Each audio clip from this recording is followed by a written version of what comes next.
Hello and welcome to Guns and Yellow Ribbons Live. I'm Fergus, and today we're going to actually get straight into it because we've got an awful lot to talk about. Most of it is about the fallout from that defeat at Sheffield United. A difficult place to go, but people with an awful lot of opinion about it. I'm joined by Trevor, all the way out in Cos again. Trev, how are you doing? I'm good, thanks, Fergus. Very good, thanks, mate. Got me tongue-tied there, yeah. Not bad. That's all right. Scunny, you went up there to Sheffield. You didn't have to go up that far, did you? So I went across, mate. Yeah, went across. And we'll chat to you about that. Potsy, you're back again. Good to see you. And the man who spoke to Robbie on Arsenal Fans TV League Judges was very, very opinionated and has actually stirred up a huge debate about what should happen next at Arsenal Football Club. We will talk about that, but we'll talk about the game first and foremost. So Sheffield United. Sorry, Lee, are you all right? You didn't even say hello. I'm still. Yeah, I'm okay. I'm getting there. We did have a little rant. Got it all to look forward to on Sunday, haven't we? So I'm getting better. I'm meeting you Sunday for a beer after the game as well. So that should be good. Right. So after a long international break, Arsenal went away to Bramall Lane. We had to wait till Monday night for football. We lost 1-0 to Sheffield United. A difficult side to go to. They have the probably second best or equal best defensive record in the league. They've only conceded 8 goals, which is 2 less goals than Tottenham normally concede in a week. So, they were always going to be a hard place to go to. The Gunners went into the international break in a good place in the Premier League. We sat third after beating Bournemouth 1-0 at the Emirates. We extended their home record so far this season with 4 wins and 1 draw. Away from home, though, Arsenal remain unconvincing, and I think this is what the theme of what we're going to talk about is. With only 1 win on the road in the Premier League this season, which came against Newcastle, which wasn't very convincing. But since then, we've scraped draws against Watford and Man United, and we've lost, obviously, as we said, to Sheffield United, and we've lost to Liverpool. So I've been using the hashtag perspective, and we will talk about hashtag perspective in a minute. We lost to Liverpool, the current Champions League holders, the current Premier League, they're top of the Premier League, and I don't think any of us can disagree that either one of Liverpool or Manchester City will probably win the Premier League. So the lineups, there was no Tierney, Holding, or Bellerin to start. Trev, I'll come to you first. What did you make of the lineup? Oh well, I was very disappointed. Obviously, as I think most of us were. Fergus, I fully think that there was a better defence that we could have put out. They're now fit, we believe, and I was very disappointed not to see Tierney at any stage of the game. You all know I really rate Holding, and then of course Bellerin. I could understand Bellerin maybe not playing because Chambers hasn't been doing too bad, but I was very disappointed not to see Tierney and Holding. And as we'll talk about a bit later on, I think we desperately missed Tierney bombing up and down that left wing, as we've seen him do already in his short time with us, delivering for our forwards. Desperately missed that. I was very disappointed. And listen, he was fit enough to be on the bench. Why didn't he start? Lee, what do you reckon? What did you make of him not actually starting? I can't understand it. You look at it, and it was just all set up for him to start because Kolasinac had been on international duty and played a couple of games. Tierney hadn't. Sometimes they say, "Oh, we're resting players because of international duty. They've had a couple of hard games, all the travelling, etc., etc., etc." And then in the week, he says he's fit, he's raring to go, and he don't come on. But he'll play on Thursday. So great decision. Mike, you likely made the journey up there. First of all, what's Bramall Lane like? It's all right. Nice stadium. It's an old-fashioned ground, isn't it? Yeah, it's all right. I thought it was. I heard a few people saying it was a bad atmosphere in there, but I quite enjoyed it. I thought it was pretty good. And you'd probably understand what they were singing about a chip butty and stuff like that, didn't you? Oh, yeah. Yeah. So gravy. And gravy, yeah. I actually love the song. I think it's really funny and really hilarious. So, yeah.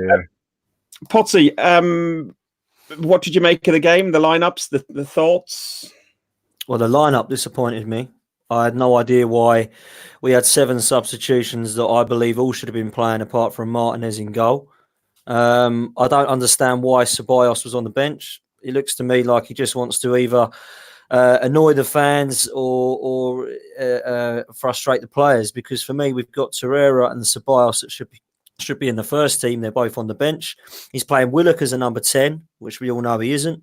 Right. If he's got any intelligence about Joe Willock, he'll see that he didn't play very well for the under-21s in the England game the other night as a number 10, because he isn't a number 10. And what does he do? He goes and plays him. I think Lee said last night as well, he's the first player to come off, which is fine if you're having a terrible game. But for me, you've got players that he's talking about merit that are only playing on merit. Mesut Ozil's not playing because he's not good enough to get in the side at the moment. But then he's playing Kolasinac, who I think is absolutely dreadful. He's playing Socrates, who I think is awful. He's playing Luiz, who I think is awful. What's going on with these players? Granit Xhaka walks into the side every game after having 9 terrible games. I didn't think he was horrendous as it goes, to be fair, Granit Xhaka. I don't understand what he was doing for the goal. The goal we conceded was a defensive shambles, and he's starting to take lessons off of Mustafi, and he's pointing at players, and he should be looking at himself. I can't understand what that team selection was all about. I still can't understand the Torreira and Xhaka thing. I still can't understand why Rob Holding's not getting a look in, and I still don't understand why Kieran Tierney is playing. Now, on the podcast last night, Harry told me that apparently he's heard that Unai Emery cannot drop Kolasinac because he's playing too well. So Tierney's got to fight for his place. Well, tell me what Kolasinac is doing right, because all I can see him doing is taking throw-ins at the moment. That's the only thing I can see him completing. In fairness, Dan, Pepe started, and he's a record signing for us. He's had 34 goals and 74 appearances for Lille.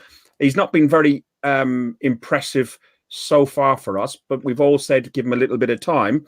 He just scored 1 goal from a penalty in 9 appearances, but he could have got a second, but he fluffed his lines. But that was from a great cross from Kolasinac. Good. Well, I'm glad he's done one thing right in 9 games. I'll give him that. You're not in a good mood, are you? Oh no, I just don't understand it. I can't get it. I can't understand for the life of me why these players are still getting in the team. I wouldn't mind so much if we had absolutely no other option and we're getting through these 9 games because we've got the bare bones and we are making do with a stopgap of Luiz and Socrates. But we've got players there on the bench that I believe would be better in the first team. And that's why I'm looking forward to tomorrow night, because we're going to get to see them play. Well, the only frustrating thing is that means they won't play on Sunday. There's no excuse. Sorry, Fergus. I was going to say there's no excuses now. We've got a fully fit squad. There is no excuses to not play some of these players that fans are after. Are after watching and like Dan was saying there, Ceballos would have been a pretty decent player to be playing yesterday because we're just lacking creativity. There was no creativity whatsoever in that game. The front 3, in fairness, were static majority of the time because there wasn't getting anything to him. There was nothing there for him to do. That's the issue with that. As well as saying about Pepe, yeah. In all fairness, I thought he had a great game on Monday. I thought barring that shot and the corners, which I don't think he should have been taking anyway. When you've got someone like Xhaka who can put a ball in the box, but why put Pepe on? You can see first 2 corners weren't great. Take him off him. Put someone else on who can cross a ball in. But no, they're stuck with him. But that's the problem. You see, the thing is, right? I'm not going to call for Emery's head. I said I'd give him to the end of this season, and I will, regardless of what anyone thinks of that. But for the first time on Monday, it did confuse me a little. He confused me a lot, if I'm honest. The young lad Willock, I've got a lot of time for, but How he gets in the side in front of Ceballos, I do not know. Yeah. We're not playing very well. So what's he do? He brings more forwards on. He changes the forwards about. He brings Martinelli on, but that wasn't the problem. The forwards were static because there was no one feeding them. You know, we were screaming out for Tierney, out for Tierney. Did you see how deep that Pepe had to go? Like, if you look at that one he fluffed, that started. He started the move in our own box. Yeah, Pepe played well. Best game he's had for us. That's what I mean. He didn't play. I don't think he had a bad game. Barring a couple of things, he didn't have a bad game at all. Like I say, apart from that missed shot and the corners, I don't think he had a bad game whatsoever. And then what does Emery do? Takes him off. Well, yeah, that was at 78 minutes, though. Yeah, it was late on in the game. Yeah, it was at 78 minutes, Mike. And you know, he's not played many full games, has he? No, I think they 2 or 3 full games. Lee, Mike, you were up there. What was the thoughts at half time about Pepe's performance then? Well, listen, I didn't think Pepe was bad, but I don't think the tactics are helping him out. That's what I was saying, because what it is with him at the moment is that Pepe likes to go inside all the time. So what Sheffield United done was they put their banks of 4 in there so that Pepe would come inside. And what Wilder done was say, right, we'll let him come inside, and if it goes outside, it's going to go to the two fullbacks and let them cross the ball, and we can deal with that. What you needed to happen was Pepe being where Chambers was, so that he could attack on the inside or the outside. But what he was doing was going into traffic all the time. That was to me, and I don't think that his tactics for Pepe were that great. And I'm at the point now with Pepe where that I feel that he's going to be a very, very good player. You can see that he's got all the skills and all that, but he's just lacking in confidence. You know, he had a very, very good chance, you know, in the second half, which he put wide. It was very close, but he did put it wide. He's done that on 3 or 4, and on another occasion they go in. What I would like to see from him now is like, right, okay, we're going to play you in the games in the Europa League and the League Cup, where we've got a little bit more freedom and let you get your confidence back. Yeah, Say again, sorry? Find your shooting boots. Yeah, exactly. You know what I mean? Without the pressure of these league games, and just keep playing him, you know, and everybody keeps going on to me, I'll give him time and all that. And I agree with that, you know, so there he is playing him week in, week out. Well, why is he not doing the same with Ceballos then? Why is Ceballos coming in one game and then being left out and then coming back another game? You know, maybe he's finding his feet to settle in a bit, you know, one rule for one for another. Do you reckon with Ceballos, just slightly going off a bit, but with Ceballos, do you reckon it's maybe because he's not a permanent signing, that he's a loan signing? Well, there's talk of him being a permanent signing. There's a hell of a lot. That's a good point. That's a good point. Yeah. I don't know. I just look, what I'm saying about, you know, like Pepe, as we're talking about him a moment, it's not going to the other things, but I think that he done okay. But you have to ask yourself when you look at Pepe, was he going to get you a goal? Was he going to do? I felt no, maybe, you know what I mean, Martin. I felt that was the right thing to do. Take him off and bring on Martinelli and a little bit, you know, quick feet, bit more pace to it, and someone that was prepared to go on the outside. But I take the point with Trevor as well, which is a good point. Like, you know, I felt that when you're playing banks of 4 and they're playing deep, it's hard to get in behind them. So you have to look at other areas of attack, and it may have been the right decision to bring on Tierney. It's all right saying it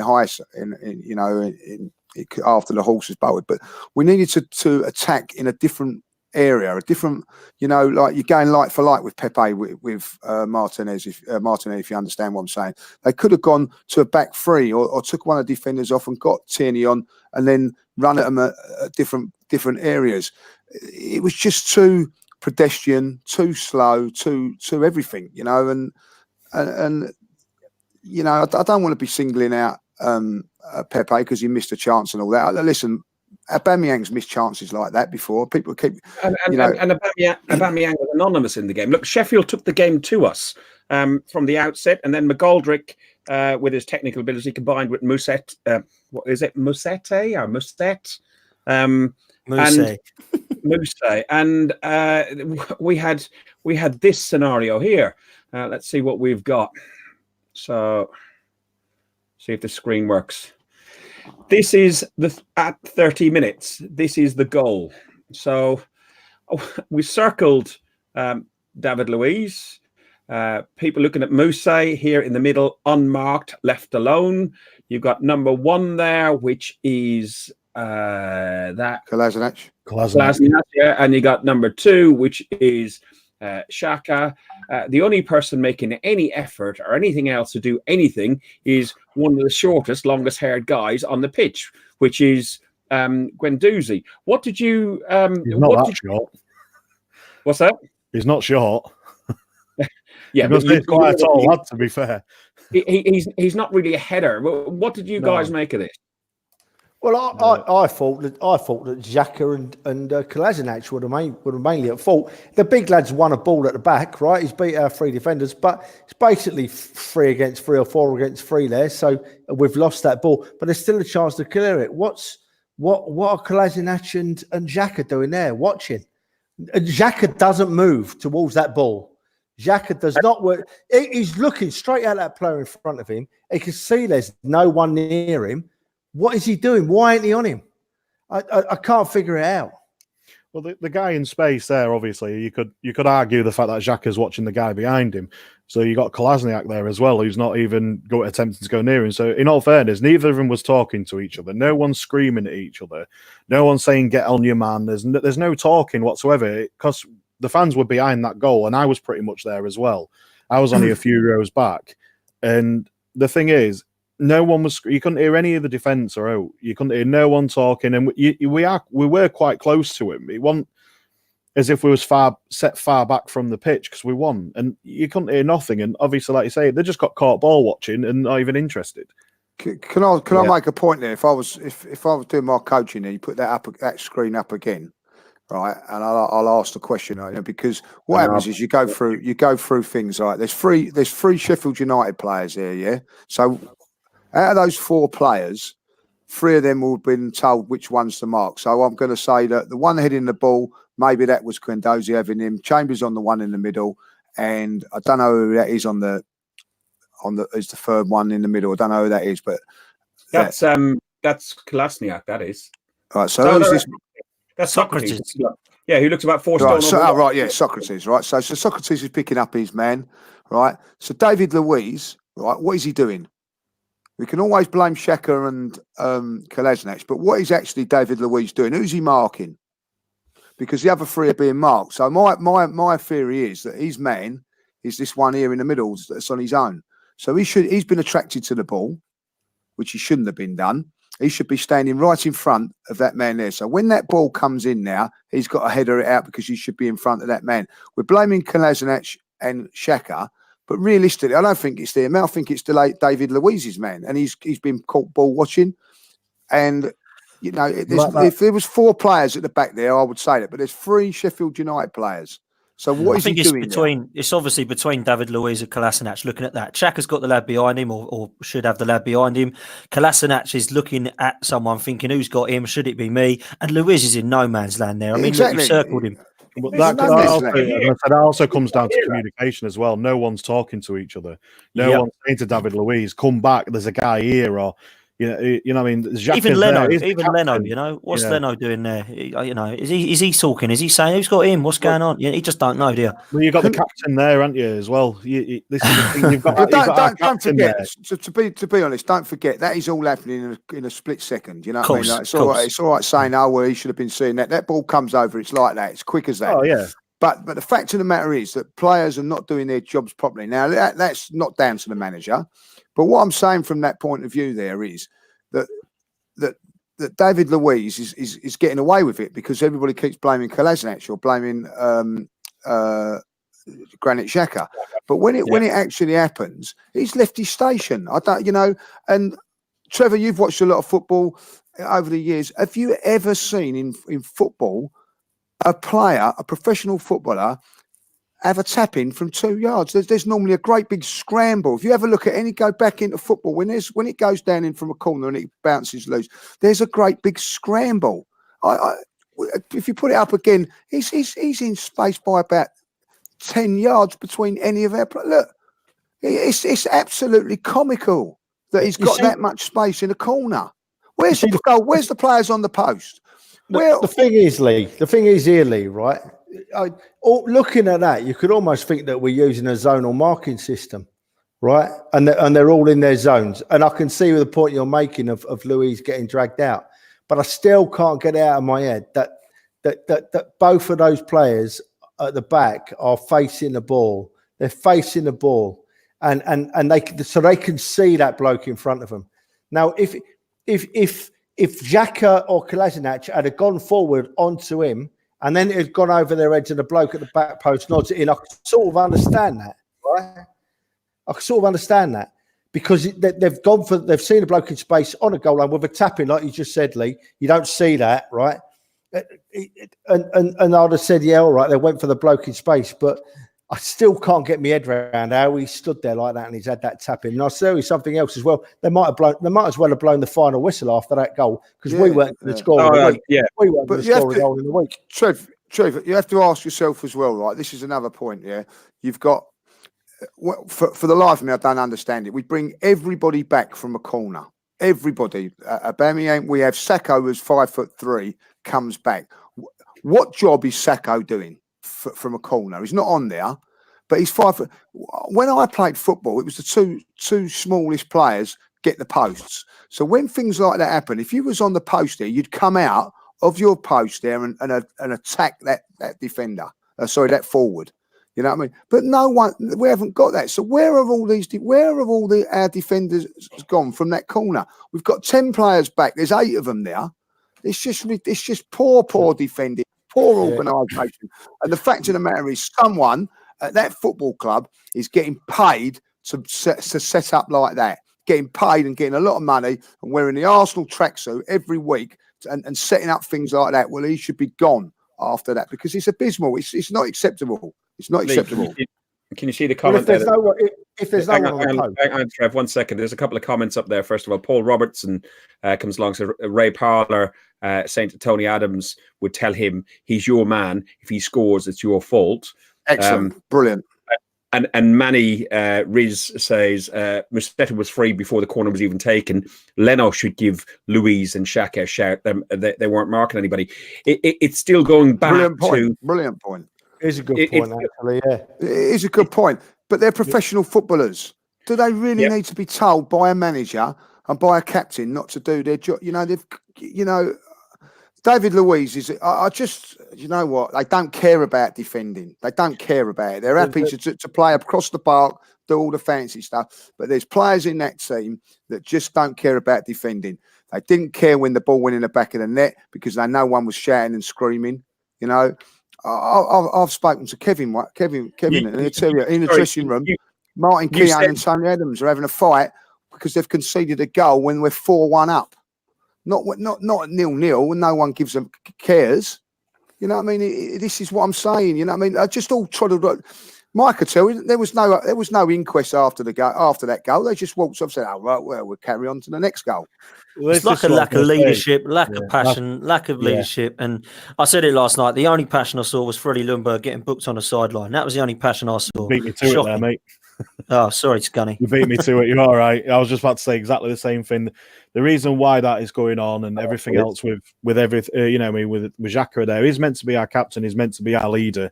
He's meant to be, he's meant to be that organizer as well as Leno and David Luiz, Socrates. They're the main two in defence. They should be organising in that defence. There's no leadership. There's no one telling people where to stand, who to watch, and I can't remember who put it on a minute ago. Tony Adams, he made sure he said to Pete, that's a real captain. He says to Paul, he tells you who to watch. If you lose your man, if he scores, it's your fault, which is right. It's the right thing to say. That's how it should be, and we just haven't got that. I think, Trev, you said they might as well blow the final whistle at that point because from then on in, it was Sheffield United defending incredibly. They've not lost a game in the league since they were when they were leading at half times for nearly 5 years. 2014, it was the last time they'd done that. Xhaka did force Dean Henderson into an excellent save, but Sheffield also came close. And could have won the game when So I've been put off because Jonah was there. Dave Hurl.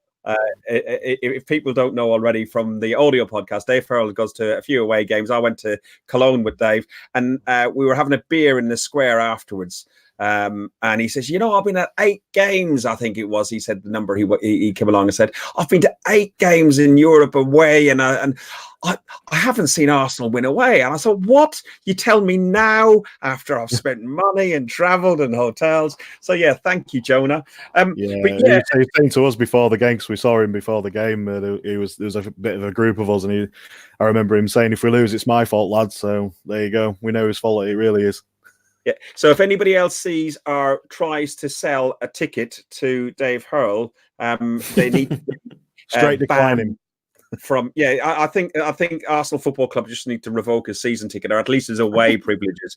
So, but there was a couple of penalty shouts. We had a shout for Socrates, the shirt pull in the first half. Who wants to come in on that one? Trev, you haven't spoken for a few minutes. Do you know what? I didn't see that one. I was hoping you'd ask me about the other one, Fergus. To be honest, I'll tell you what, we'll go to Potsy on that one, and I'll come back to you on that one. All right, mate. It's a penalty, isn't it? It's a blatant penalty. I know we're going to talk about VAR later, but I don't get it. What's going on there? That's a blatant penalty for me. He's tugged hold of his shirt, and he's pulled him back. And because Socrates hasn't made a massive song and dance about it, I mean the referees just let it play on. Thought that was a blatant penalty. The other one I'll let Trev talk about, but I weren't sure about that one. But for me, Socrates was a blatant stonewall penalty. You can't do that in a box now. I thought they were supposed to be getting rid of all this shirt pulling and stuff. And VAR, it's just not even been called for it, I imagine, is it not? I don't know, but it's just nothing seems to have even looked at it. We have VAR and the referee, Mike Dean has a tendency. He just totally seems to refuse to look at VAR. 3 of the 10 bookings for diving in the Premier League this season have been awarded by Mike Dean. That's 30% of all the bookings that have been awarded have been given by Mike Dean. No other referee has issued more in the campaign. He gave out 2 cards for diving on Monday night.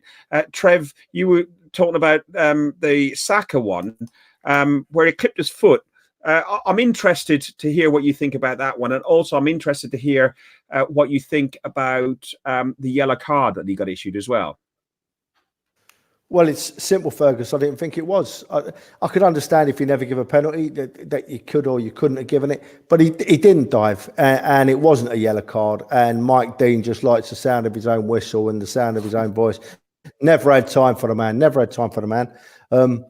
He sticks his nose in the air and he thinks he's the main man on the field. Well, he's not. If you ever watch this, Mike Dean, you should be seen, not heard. Referee the game and leave the rest out. It wasn't a dive. He was caught. The young lad was caught, and it wasn't a booking. And I'm surprised we haven't heard on the news at the Arsenal of. Can you appeal a yellow card, or is it? No, you can't appeal a yellow. Sorry, you can't appeal a yellow. You can't. No, I didn't think you could, but did you think? Okay, I don't think he dived. I think there was some contact. I don't think it was a yellow. But does anybody think it was a penalty? No. I thought it looked like a penalty. Well, we was at the opposite side, so it did look like a penalty for us. But after watching it back, no, I agree with Trev. It wasn't a dive. It wasn't a penalty.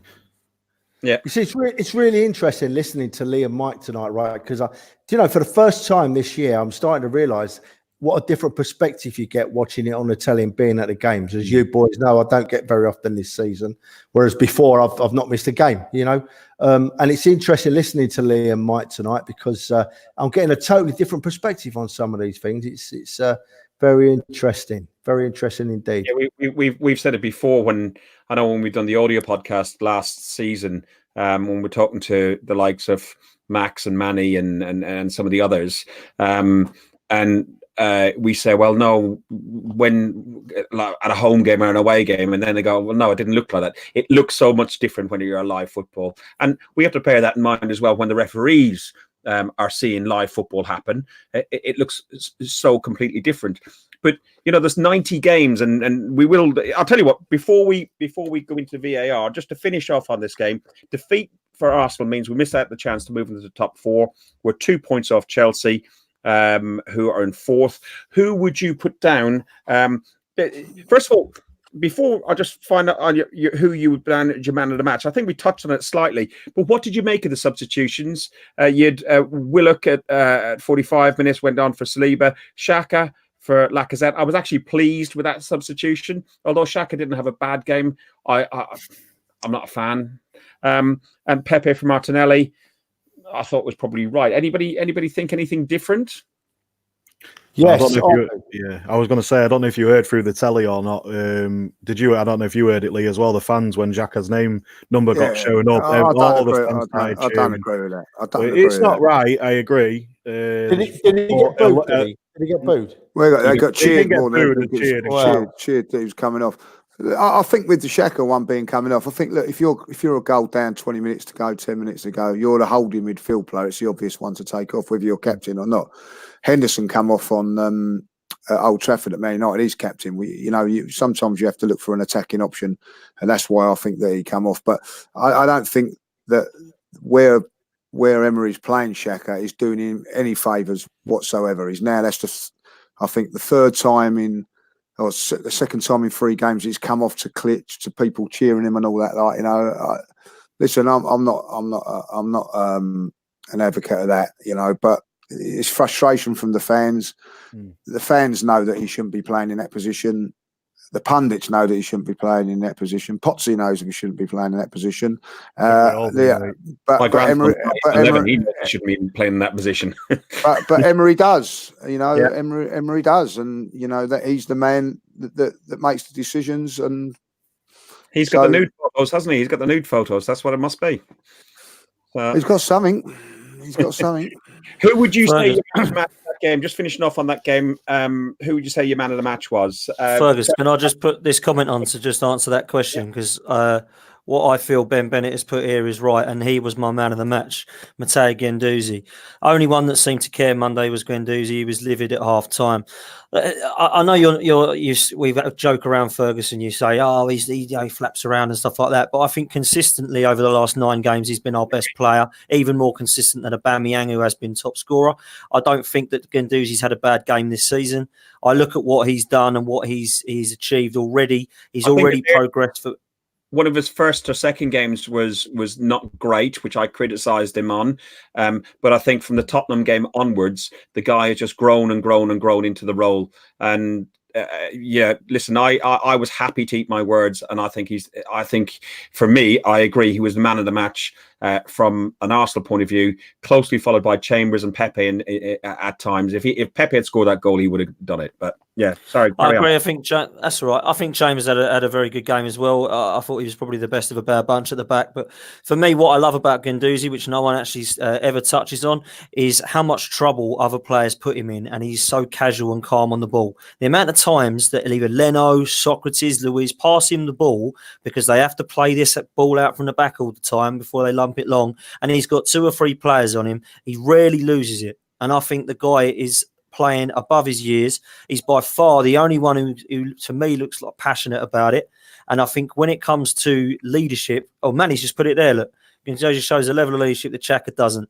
And it's exactly what I was just going to say about leadership for me, because Xhaka is supposed to be our captain, and Guendouzi is showing a more passion and leadership than Granit Xhaka. And that for me, that's the only positive for me this season, is that Matteo Guendouzi has been fantastic. You've all been at the Emirates and seen him when I think it was even it might have been the Villa game, and he's there and he's G'ing up the crowd, and he's trying to build something. I really do rate him. Listen, anybody else man of the match?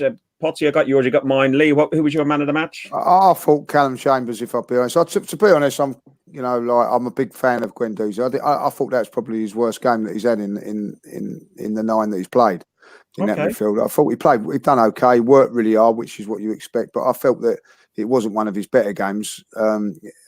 That's not his fault. I still thought he'd done okay, but I didn't think he was. The standard that he set himself has been fantastic, by the way. But I just felt that he wasn't quite there. I felt Chambers done okay. Listen, it's hard to get him a man of the match from there. They was all below par, and but I wouldn't argue with Guendouzi. I thought that, if he's getting, this is the problem, if he's getting man of the match for probably his worst performance of the 9 that he's played, he's set himself a very, very high bar, though. Yeah. Scummy? Yeah, I'm going to go with Lee there, and it's going to be the first time I'll probably not pick Guendouzi for man of the match. I agree. I don't think he had a great game, but I don't also think that was any of his fault. I think that was down to the players around him. But Callum Chambers for me stood above everyone else in that sort of sense with his defending and his running forward and even crossing balls into the box. He made himself look really good. Trev? Yeah, I agree with the lads. I can't give it to Guendouzi or any other midfielder for that matter, because we didn't look like winning the game, and they're the people that create the chances. So Chambers for me, out of a bad bunch, out of a bad night, if I've got to say someone, it's Chambers for me. Okay. Right, that's Rebecca, or Terry as he's called, has voted Mike Dean as man of the match for Sheffield United. Thank you, Terry, Rebecca. You know what? Your missus is really going to be annoyed how you're abusing her Facebook profile. Fergus. Terry sat next to me now. He's out here visiting me now. He's sitting there. He's standing next. Come round here. Hello. Just do us a favour, Trev. Tell him them tickets were amazing, mate. That ticket. Well, he can hear you because he's listening. I can hear you. Yeah, great ticket. Thank you very much. Tell him. Yeah, he's a bit like you, Fergus. So he's got a face for radio, so he won't come on. Thank you, Trev. I got control here. Remember, I got the buttons. Listen, what we're going to talk about now is VAR. Mike Dean, we touched on earlier. Mike Dean seems to have a complete aversion to referring anything to VAR. We saw it against Tottenham in the Tottenham game, I think. And I actually, in that one, when we done a podcast about it, I actually praised him that he type of took control of the game himself and didn't need to, like, you look at Michael Oliver and you look at some of the other referees. We got Martin Atkinson at the weekend against Palace. You look at some of the other referees, they seem to be living on the earpiece and the microphone a little bit more. And I did think fair play to him, just trying to referee old style. But we look at the incidents with the penalty shouts, at least one, and the yellow card in the Sheffield game. You look over the weekend, like VAR arrived this season, and despite much debate about how much is impacting, there's been 19 goals that have been directly affected by the video referee. 4 awarded and 15 disallowed. Arsenal have only had one decision affected by VAR, which was the Aubameyang goal, which was deemed onside rather than offside against Man United. I'll stick a link to an article in the comments on here afterwards so people can read it. But there's been endless debate about wrong decisions over the weekend. And there's been 90 games played so far in the Premier League, and not on one occasion have they gone to the screen by the side. What's the point in having the screen by the side? You had the Tottenham penalty, a Burnley goal at the weekend. Liverpool, Mane, did it hit his knee or his hand or what? Jimenez, chest, not handball. Dele Alli, a goal was given where it came off the top of his arm, shoulder. I don't agree with all the decisions, but that Tottenham penalty that should have been given. That was definitely a penalty. Fergus, stick on that Dele Alli one, right? Stick on the Dele Alli one for a minute, because it's the one I think most people will have studied. That clearly hit his arm, right? And I'm not saying it just because it's a Tottenham, although it does gall me even more. It's not just because of that. You looked at the VAR, you look at the big screen, it's clearly hit his arm. Even Dele Alli knows it's hit his arm. Look at his face. Yeah. And they won't change it. The VAR ref won't change it. Now, I think the only reason he won't change it maybe is because he don't want to show the ref on the field to be being wrong, because it's so obvious. We can all see it. And I think what happens I'm only going to go on to another sport briefly, Fergus, don't worry. But in rugby or in cricket, the umpire or the ref makes a mistake, right? And they eat humble pie, they take it on the chin, they change the decision, the right decision is finally reached, and the game moves on, right? That's not happening in football at the moment. For some reason, that VAR referee at Tottenham decided that Dele Alli didn't handball that ball. 100%, we all know he did. We saw it. It's clear as daylight, you know. It even came up on the screen at no goal. So something is going on there, and I think they're actually scared of upsetting the referee on the field or undermining him, whichever you want. And it's frustrating. If you're going to use it, make the right decision or chuck it out. Get it out. We done a poll, which is about to end in about 20 minutes on Guns and Yellow Ribbons on Facebook. And I'm just going to check it now to see where it is. And I'll ask you guys the question as well. I don't know if you voted on it or not. But I said, given an option to vote on VAR, would you vote to keep VAR for the next and following seasons?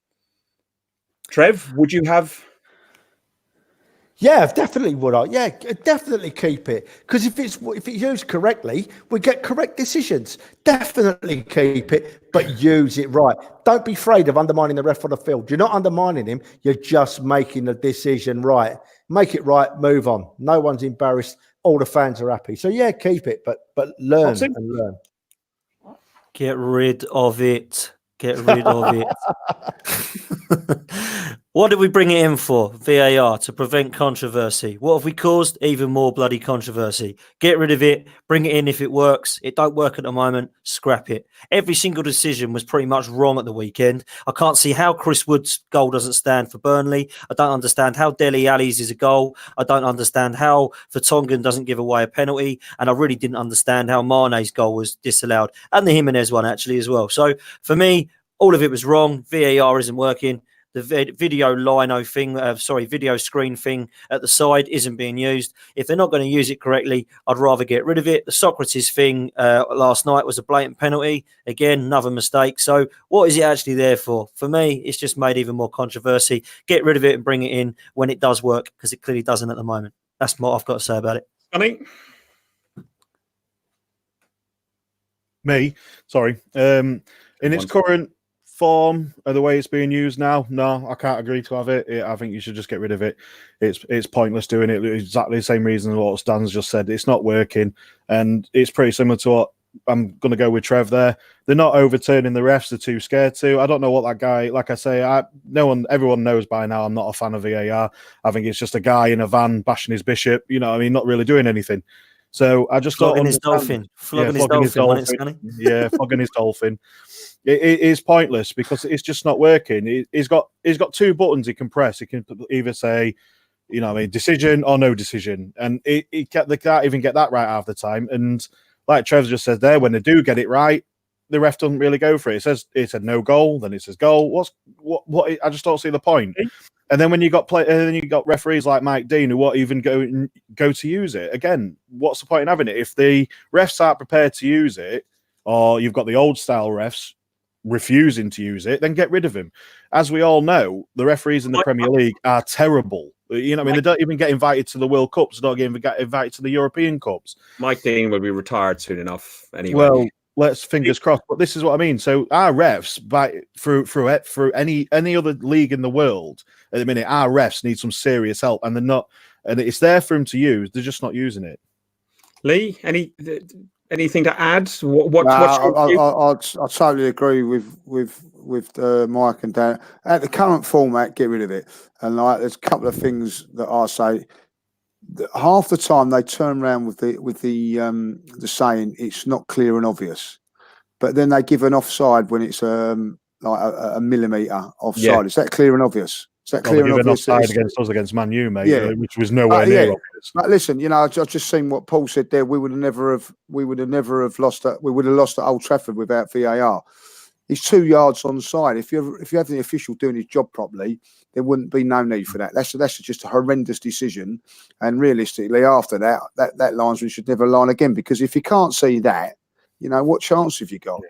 You know, and listen, you know, the VAR didn't get the one wrong with Mane because, you know, once it touches the hand or the arm, it's deemed no goal. And you've got Dele Alli that did not even celebrate the goal because he knew it hit his arm. You could see in his face. You know, sometimes on a turn, well, you can tell if he's lying by his face. Well, you could see by that he never celebrated it. He knew it was going to be not given. and it's given.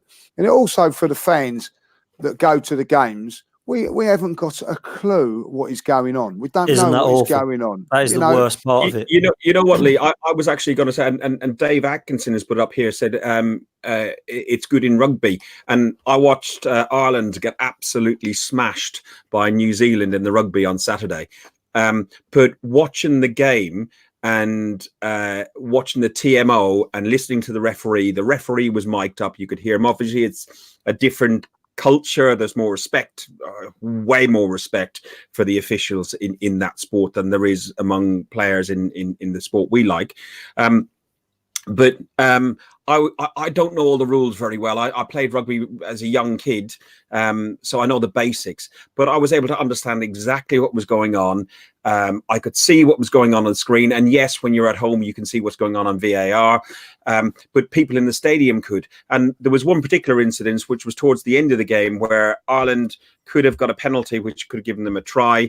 But there was a tackle made, and I could hear the referee saying, TMO, can you check this? And can you check number 6 green if he's gone in heavy on number 5 black? I can't remember, whatever. But you knew exactly what was going on. And the TMOs are constantly double checking stuff for the referee. It's a slower game. I understand that.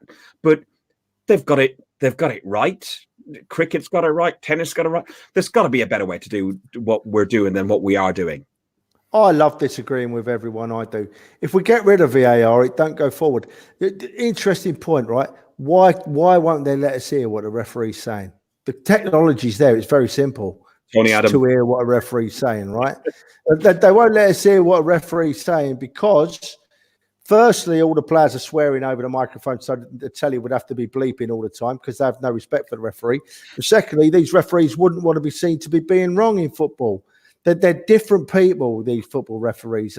They're not for a lot of the time. They're not very good. But as Lee said earlier, it's a very quick game. You can't see anything. You can't see everything. The ball pings around. Everything's going off all over the park. So you've got to let this VAR or the fourth official have a look at that screen and have more of an input and not be afraid to say to the ref, "Oi, Deli Ali, handballed that. Cancel it." I know you've not seen it. It's a shame, but the books. Chalk it off. It's over. You know, you can't. If you want, boys. If we didn't have VAR, I know we just spoke about it. Man U was a horrendous decision because he weren't a little bit onside. Aubameyang was a mile onside. But if we didn't have VAR that day, how many Arsenal fans would now be saying, "We need VAR. We need VAR." You know. I agree with that, Trevor. Yeah, I agree. Trevor, but the greatest thing there for VAR to really work, I'm sure I'm speaking for Mike as well. Watching the game, I never see the pulling of the shirt for the Socrates thing. It don't matter how good or bad a referee Mike Dean is, he probably didn't see that as well. So that's when VAR should come in and just say, "Do you know? Did you see that? Look at there's the pulling of the shirt, and it's clear and obvious that that's happened." But what's making it a farce is because they're not doing nothing about it. We're seeing all these mistakes and seeing what's going on.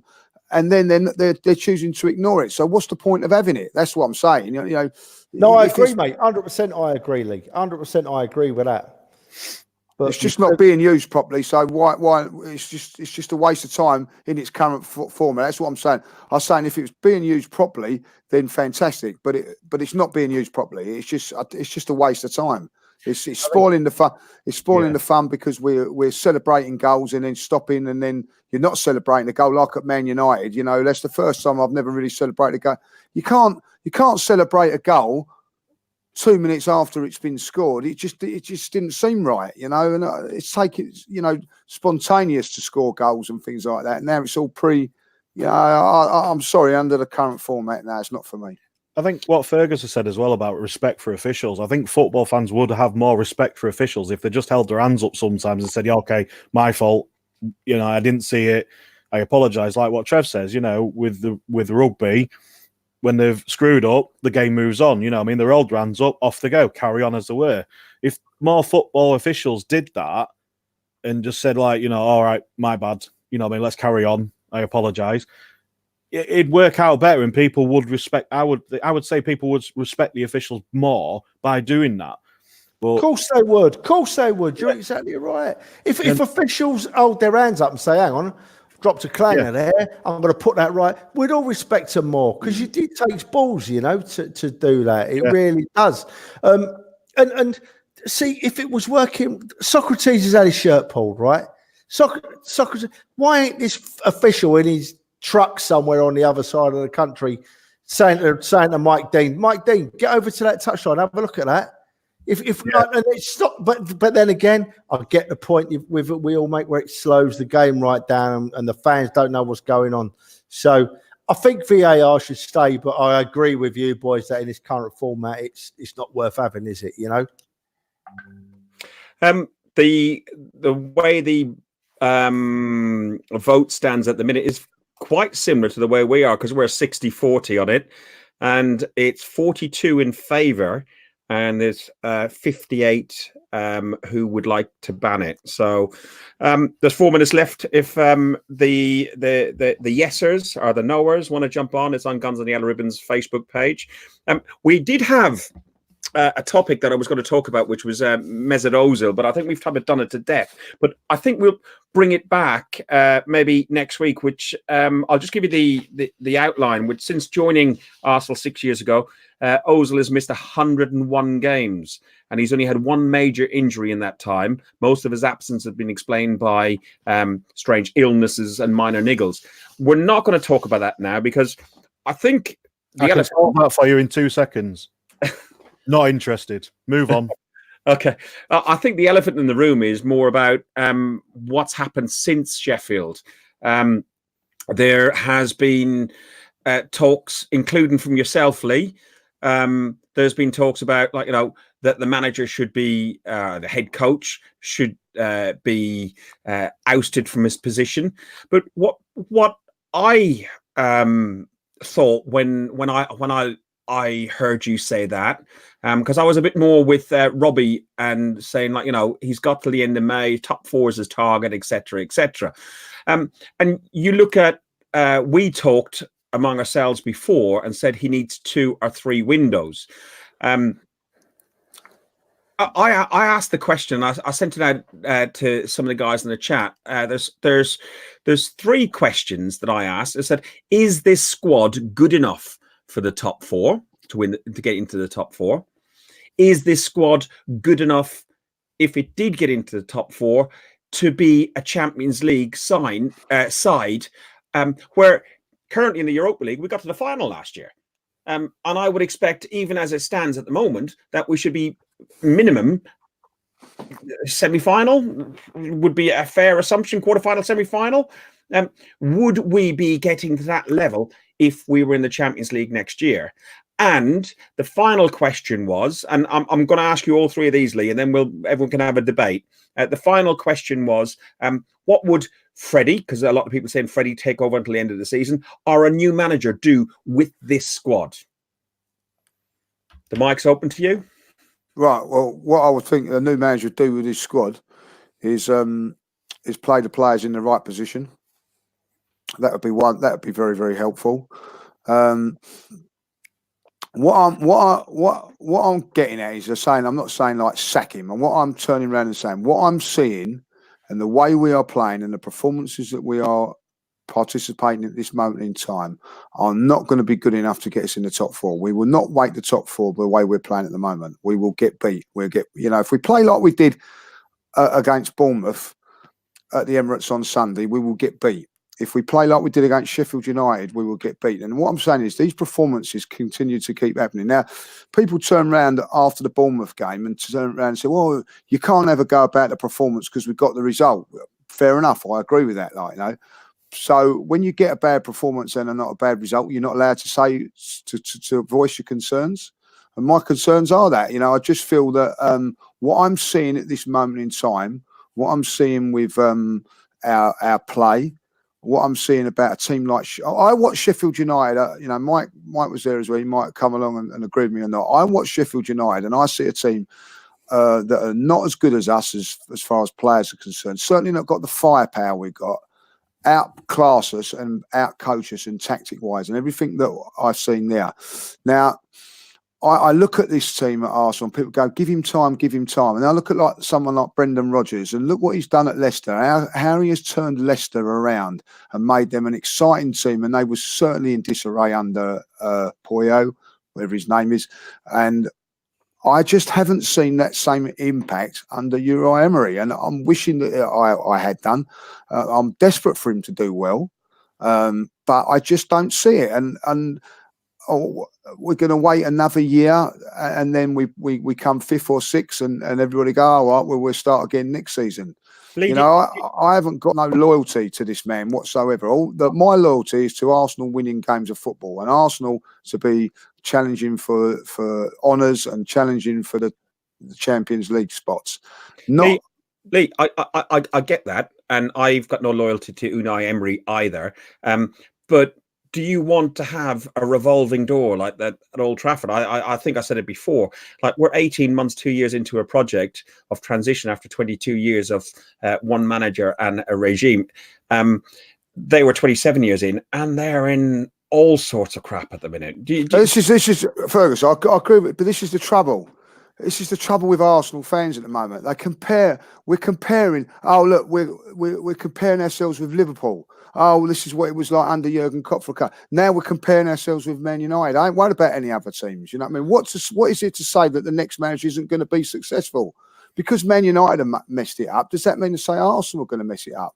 At the end of the day, you know, a revolving door or not, you know, if you've not got the right man, so let's keep him here to the end of the season and get 6 in that, because we don't want a revolving door. You know, I'm not having that. I'm not buying into that. You know, I had 2 or 3 years of Arsene Wenger producing not good performances, but I wanted him to do well. I was hoping he'd do well, but he had credit in the bank with what he's done. This manager's got no credit in the bank whatsoever.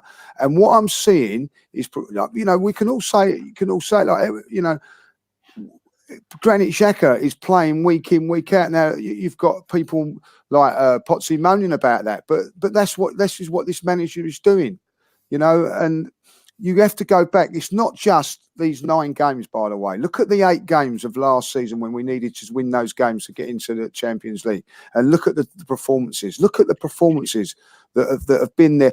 Look at the performances. Do you know, Lee, we've only scored 2 goals.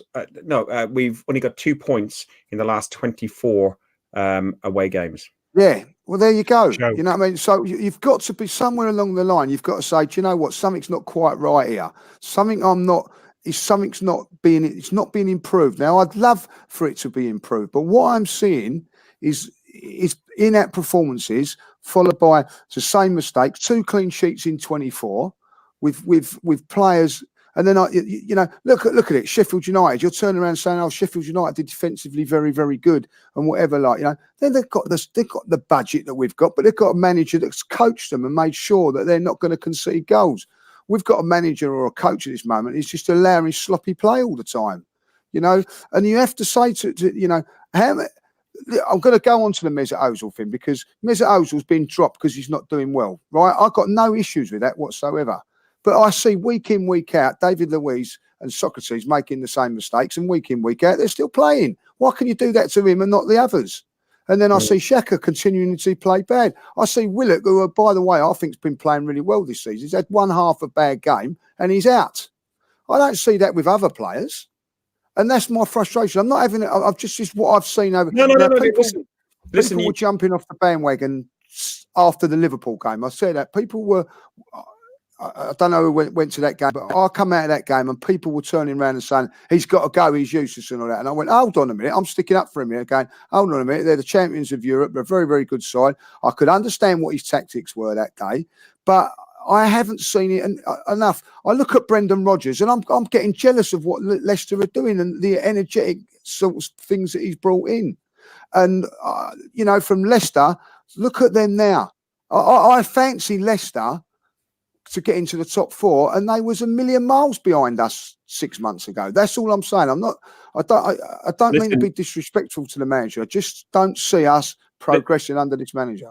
Listen, I'll come to the other guys now in a second, but Manny commented and says Leicester and Chelsea seem to have more direction in a few months than us with Emery over a year. You know, I like Manny. I like him. I was going to say about Chelsea, really. I know Lee was on about Leicester, but Chelsea seem to have found a lot of form in the last few games, and they're really hitting the mark now. And they're again, you know, after last year with Sarri and all the troubles they had, now they've got Frank Lampard in charge, and he's doing really well. And they've found a lot of form, and they're just going to overtake. You know what I mean? They're going to overtake us even further now. So I can't. You know, I mean, I agree with Lee with a lot of things. After going to away games last year, away games this year, nothing has changed in the sense of the tactics, the style of what we play.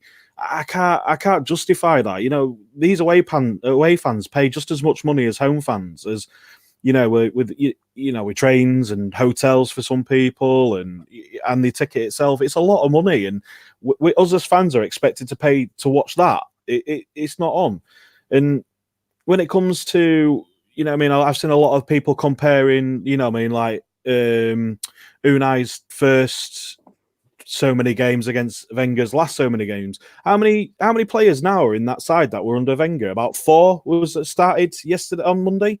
You know, you say he needs so many windows and stuff like that. He's got 4 players that started under Wenger.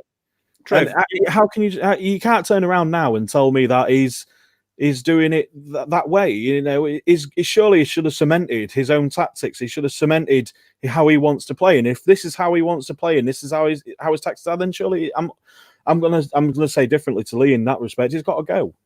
Trev, you're the guy who said give him some windows. Briefly, your view on it, because I know Potsy is chomping at the bit to have his say about this, and also I think Potsy's also got his something to do with a 1 to 11 as well. But go on, Trev. Right. Okay, look, I've been around long enough to see Terry Neal's head being called for. No one was happy with Bruce Rioch.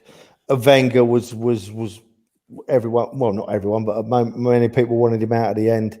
And to be honest with you, I've never expressed that I want a manager out, right? And I'll never will, because that's not how I work, right? I don't disagree with anyone. But I must say, and I said it earlier right at the start, I am confused with what Emery's doing at the moment. I don't see any progression. I don't know how the man's mind works.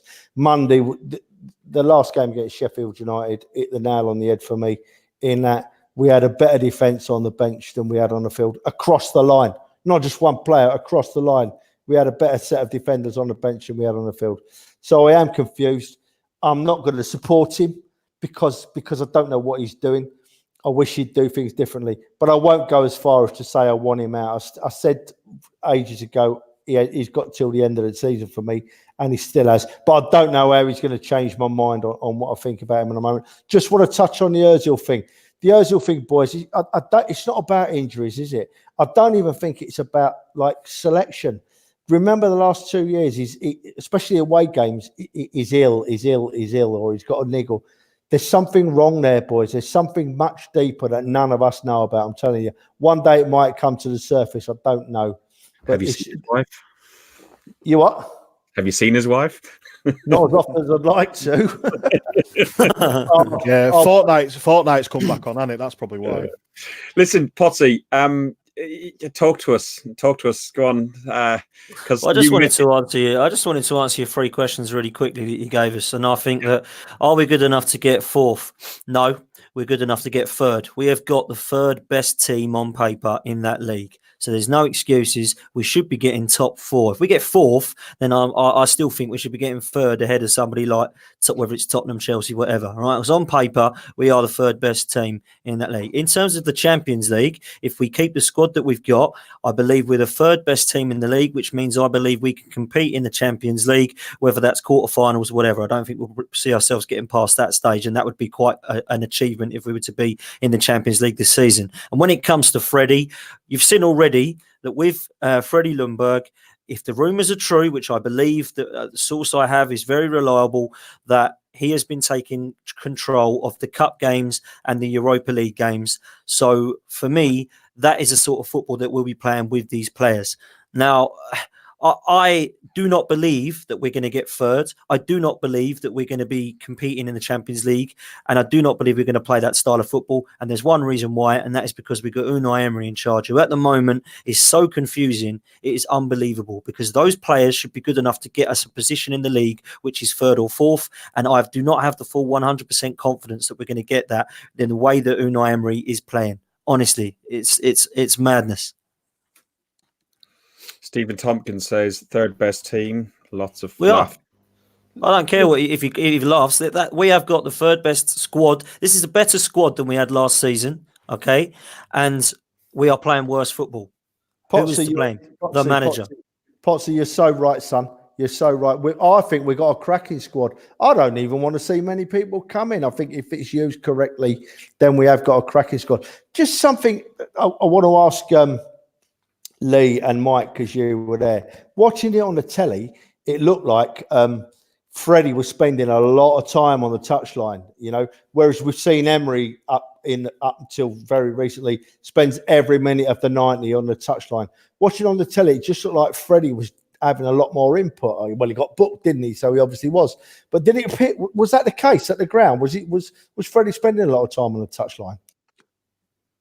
To be honest, I didn't notice. When you're at home, he seems to have a little bit more of an impact, say, than someone like Steve Bold, because Steve Bold just sat there. It does seem to be having a little bit more of an impact and all that. But what I noticed of Emery, I don't know if it was noticed on TV, every substitution he was debating with his assistant for far too long. It was like, trying to work out what was going wrong and all that, where last season it was just sort of done instantly. Yeah, that's what we're going to do, and went and done it. And I just feel that he's getting confused. I do feel with him that he's under a little bit of pressure to get to top four, and I think that is making him far too cautious, and I think that's what he's worried about. Things going to go wrong. I think he's going to have to let the shackles go and go for it. I do believe whether he was an appointment, Trev, or it was the board that put Freddie Ljungberg in there, I don't know, because it seems like, as you say, that he seems to be getting a little bit more of a say than, say, someone like Steve Bold that had been there for a very, very long time. I think he gained his stripes with the under-23s, didn't he? Yeah, but Steve Bold done a fantastic job with them, by the way, but that seems to be forgotten because he wasn't sort of like, Arsene Wenger's puppet. I just feel that... I think somebody said the other day that, don't forget that Unai Emery isn't this current board's manager, coach. So maybe they're looking, I don't think they'd be happy with what's going on at the moment. Surely they can't be happy with what they're seeing with that footballing at the moment. I also feel, I've got to say this, and I'm going to stick up for him slightly here, that have the board really 100% backed him? And I don't think that they have, because, he made it very, very clear from day one that he wanted Zaha as his player. But what the ball went and got him was his apprentice. You know what I mean? Like a younger version, not quite ready yet, Pepe, like a lot younger than Zaha as well. But I feel that they never quite backed him. If you have a look at the certain players, the money that they actually spent weren't a great deal. So I'm a little bit feeling that maybe the board are not quite as convinced that he can do the job as well. So I don't think that. Well, and I say like about this Freddie thing about this, he's letting him coach on a Thursday night. Well, maybe he is, I don't know, but it's a different kettle of fish managing, coaching in a Europa League to what it's like in the Premier League. In the Champions League, the group stages, teams are winning 4 and 5-0 in that. You know what I mean? So it's going to be quite, like the standard is going to be very low in the Europa League in the group stages. Have we lost our identity? What identity? We ain't got an identity no more. So yeah, definitely. Exactly that. What is our identity? What is under Arsene Wenger? You might criticise him for whatever he'd done, but it was gun-ho attacking football. Can't defend for toffee, but it was attacking. Now we can't defend for toffee, and there ain't no attacking.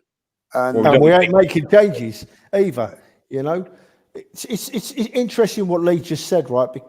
Because he said about Emery being a bit wary and making changes this season, and maybe he's being a bit cautious. But the start of last season, when he was new in, that was what got me excited. If we give a fresh exactly, Trev. Totally agree. You'd have 3 subs on the touchline after half time. Get on there and change it. So what's gone wrong with him? Is it because he was a gazette disappointment, Lee, and they're now moving on with Raul and Ljungberg and Edu, and maybe he's feeling a bit pushed out or under pressure? Yeah, you're right, mate. Yeah, interesting. Yeah, but his performances from his team that he's coaching aren't doing very well on the pitch, are they? And that, I think, if, like Lee said about the board, if they're not very convinced by him, then surely that's unconvincing as it is. The performances aren't speaking anything for him at the moment since his first appointment when he first come in. I think my biggest thing with Unai Emery at the moment is he doesn't know his best 11. He has no idea what his best 11 is, and he doesn't understand how to utilise that team. And that, for me, is the thing. And this came up earlier. This is not my first 11. This is what was from, I think it was Football London. And this is what is believed to be Unai Emery's best 11 when everybody is fit. And I'm only going to disagree with a couple of things in it. Now, David Luiz, for me, should be dropped for Callum Chambers straight away. But the rest of the back line and Leno, obviously, I agree with. Totally agree with Torreira, Guendouzi and Ceballos. But Lacazette, Pepe and Aubameyang needs to somehow work together. Now, for me, I don't like Aubameyang on the left. I really don't like that. I think that he is a great centre forward. As soon as he comes from the left-hand side into the centre, he normally scores like he did against Spurs where we drew 2-2. So how do we utilise that is my question to you boys, because Pepe, for me, it could be that you change it round a bit and Pepe doesn't play, so you have kind of a Lacazette and Aubameyang kind of front two somehow. That means there's obviously going to be the diamond, which Unai Emery seems to have played a couple of times, which I don't like either. So how does that happen is my question, because what is our best 11? Is that far from our best 11? Because I don't think that it is.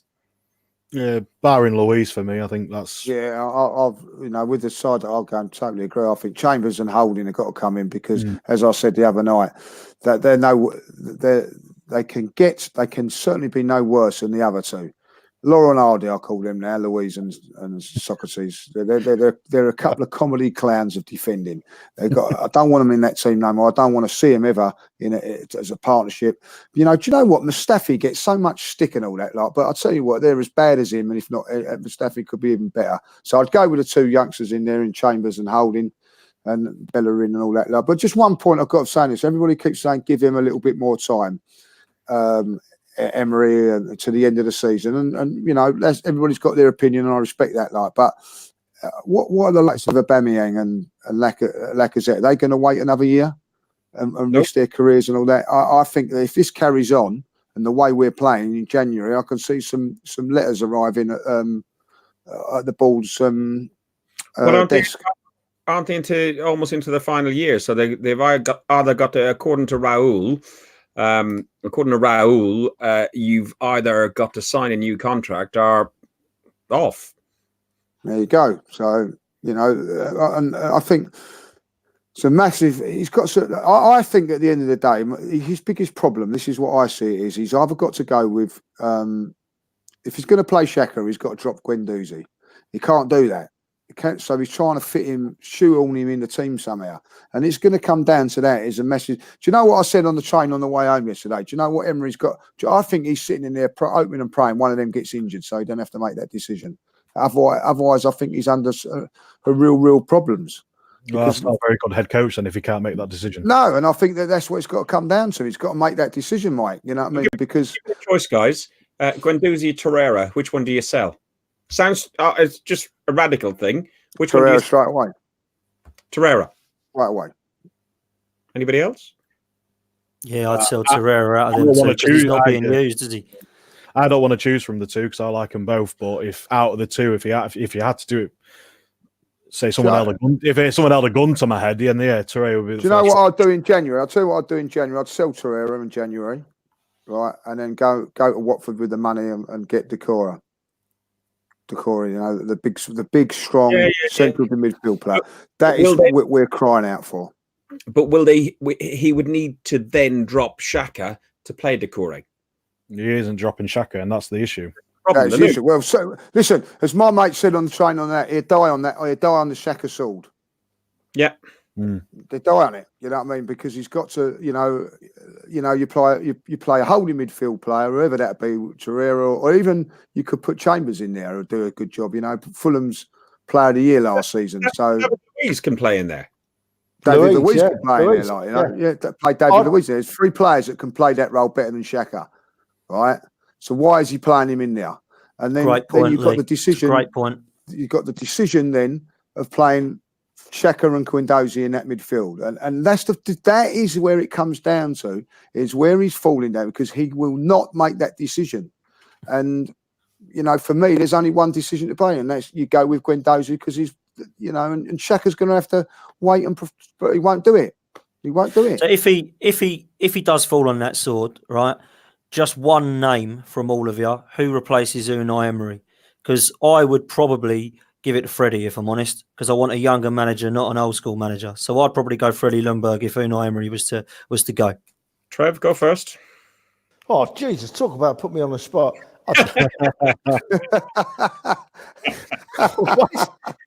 You're still awake, Trev? You're still awake, mate? It's 10 o'clock at night here. It's this old boy's bedtime, and you're jumping up around me. Bloody hell. If I had to choose a manager right now to come to the Arsenal, I would have, I don't know, Lee Judges, because he's talked sense at times tonight. I think I'd go. I've said it before. I know people laughed at me when I said it, but Brendan Rodgers would be my first choice. You know, but you know, how are you going to get him out of Leicester? Rafa Benitez would be another choice of mine, and I'm heart rolling head sort of one, Patrick Vieira. Oh, I'd love Patrick Vieira, and Patrick Vieira, Freddie Ljungberg combination I would really like. But I like some of the German coaches that are out there at the moment. Nagelsmann is one who's tipped to be the next Bayern Munich manager. I think he was at Leipzig. I think he's at Mönchengladbach or whatever, or one of those teams. But yeah, he's meant to be quite good. Yeah, so that's who I got. Trev, you still haven't given us anybody realistic, because Lee's not going to do the job. He's too busy drinking Swiss halves. All right then. If I had to choose one right this very minute, I think a safe bet would be Benitez, because if he's got a bit of money, Benitez has never let anybody down ever. If one day Vieira, one day Ljungberg, I think it's too soon for them. So if I had to say right off the top of my head, who's a proven track record, who's never let anyone down, probably, who did I just say now? See, I'm half asleep now. Benitez, maybe. Benitez. Or what about the bloke that's at West Ham at the moment? I mean, he got shunted out of Man City, didn't he, after he'd won the league? Purely to get Guardiola in. He'd done nothing wrong when he had a decent team to manage. So, I don't know, maybe that would be an option. But, Benitez has never let anyone down. So, if we had to do it, Benitez. I thought he was going to say Fat Sam for a second. Mike? Either that or someone's going to say Mourinho, won't they? Oh, you can't say that. You honestly, the test card will come up when you say that word again. I wouldn't. No, I wouldn't even have him. He has been mentioned though, Mike. He has, yeah. A lot of people are mentioning him. I agree, yeah. I've my choice. No, I won't be mine either. I don't know. I've been stuck on this one because I've been thinking, because Freddie, maybe take over. If it was going to happen, for instance, if Emery went out tomorrow, for instance, I think Freddie probably would do to the end of the season. After that, not to the end of the season. I don't know. Zidane, maybe. I don't think he does anything wrong at Madrid. I think the problem he's got there is the board. And Ten Hag, is another one. Yeah, he's a good manager. So I'd probably go for him. I never thought of him. Thanks, Steve. Potsy, final word on this? Listen, I think if Freddie is going to get the job, listen, I still believe that Unai Emery, I think we've got the enough firepower with Lacazette and Aubameyang to win some games. That's not what you were saying last night. No, Say come again, on, get off the fence. Get off the fence. No, I still think that Aubameyang and Lacazette will score enough goals and we'll get some results. And I think You he'll said be out by absolutely fine. Christmas, Foxy. I said that he'd be out by Christmas if we don't have those wins. I said that before the international break, and I still we haven't stand by got those that. wins, have we? So come on, like you know, I think he'll go. we've just got beat by Palace and Wolves. Who are you having? Come on. That's what I'm saying. I think if we do get beat by Palace and Wolves, then and Leicester, I said as well, then I think Unai Emery will have to go. But I don't think that. I think that we will be okay, and I think that he will probably stay till the end of the season. If he does go, I would stick with Freddie until the end of the season, and I think Nagelsmann would be probably my shout if he continues the football he's playing at Leipzig. So there we go. I know you mentioned Brenda Rodgers. I hate using that word because it's my mum's name, but it's used in disrespect to Brendan Rodgers. I actually don't want him near the club. I think he's done okay at Liverpool. He's done great at Celtic, and he's doing quite well at Leicester. But I don't really want him at our club. Listen, guys, thank you very, very much for your time, Lee. I know it was at short notice, but I did want to get you on because you were quite vocal after the Sheffield game, so I appreciate that. Mike, as usual, thank you. Sorry to keep you up, mate. I know you're getting old. No problems, no worries, I know. And Potsy, thanks very much. Thanks a lot, Ferg. Top show, boys. See you later, You guys. have been watching another podcast by Guns and Yellow Ribbons, an Arsenal podcast by Arsenal fans for Arsenal fans. We have our YouTube channel, which people can join, which is Guns and Yellow Ribbons. We're on Facebook and we're on Twitter at gunsandribbons.com. Guys, thank you very much, and up the arse. Up the arse. Cheers, boys.